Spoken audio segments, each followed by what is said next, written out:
Assalamualaikum, nama saya Muaz. Hari kita akan berbincang tentang di manakah orang-orang munafik ni bersembunyi. Ini adalah satu benda yang menarik sebab kita tahu dia ada. Sebab tu Malaysia sampai sekarang ni masih lagi tak maju-maju. Sekarang ni tahun 2019. Dan kalau munafik ni ada, tapi kita cari, dia tak akan mengaku yang dia tu munafik. Dan bermaksud sebenarnya mereka ini adalah satu golongan yang tersembunyi di kalangan kita. Tapi siapakah yang menyembunyikan orang-orang munafik ni? Macam mana dia orang boleh bertahan sampai sekarang? Padahal orang munafik ni adalah orang yang berzalimi diri dia sendiri. Patutnya mereka adalah golongan yang lemah. Tapi macam mana kekuatan yang mereka dapat dan macam mana mereka boleh terus wujud sampai sekarang? Sebenarnya bila kita berkasar tentang sesuatu, bila kita mengucapkan kepada orang bahawa hey, jangan kaya sebab kaya tu boleh mengubah hati seseorang. Maksudnya kalau kamu kaya, kamu akan jadi sombong.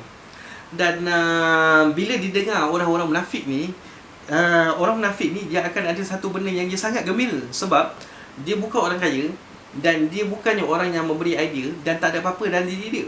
So ketika itu orang munafik itu takut. Kerana takut tak diterima oleh masyarakat.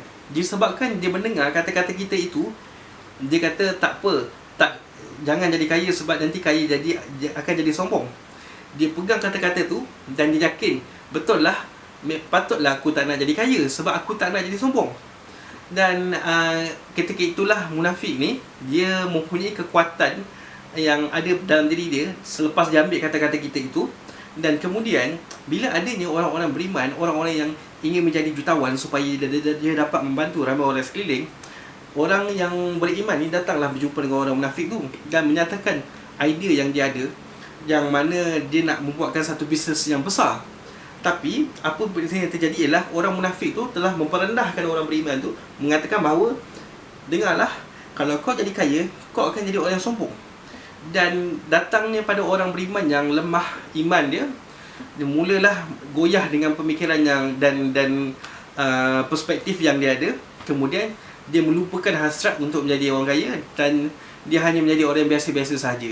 Jadi menanglah pihak munafik yang telah menjatuhkan, yang telah membuatkan orang beriman ni goyah dia punya pendirian. Kerana orang munafik disebabkan dia takut tidak diterima masyarakat. Kalau dia tak berjaya, dia tak orang lain pun menjadi orang yang tidak berjaya juga, sebab supaya dia ada kawan untuk dia berkawan. Jadi sebenarnya apa benda yang berlaku di kalangan masyarakat kita ni, sedar tak sedar, benar orang-orang munafik telah duduk di kalangan kita tanpa kita sedar. Dan mereka ni banyak menggunakan kata yang sepatah-sepatah dari sana dan dari sini, daripada orang itu dan orang ini, daripada ustaz itu dan ustaz ini. Dan dia ambil semua kata-kata ni untuk menguatkan diri dia, supaya dia dapat mempertahankan kejahilan yang dia ada dalam diri dia. Dan apa benda yang dia buat tak ada benda baik, melainkan dia merendahkan orang-orang sekeliling yang lain. Dan siapa yang rasa dia melindungi orang munafik, cepatlah sedarkan diri. Dan mari kita menciptakan satu kekuatan yang baru. Marilah kita sentiasa berjaga-jaga dengan kata-kata kita, supaya kata-kata kita itu tidak mudah diputar belikkan oleh orang-orang yang ingin mengambil kesempatan. Dan apa-apa pun, saya sentiasa mengharapkan pendapat daripada awak untuk menyelesaikan masalah ni. Sebab maybe awak akan ada cara yang berbeza untuk menyelesaikan sesuatu. Dan saya sentiasa ada kat sini untuk mendengar apa benda awak rasa. Baik-baiklah dalam menjaga diri itu, ya.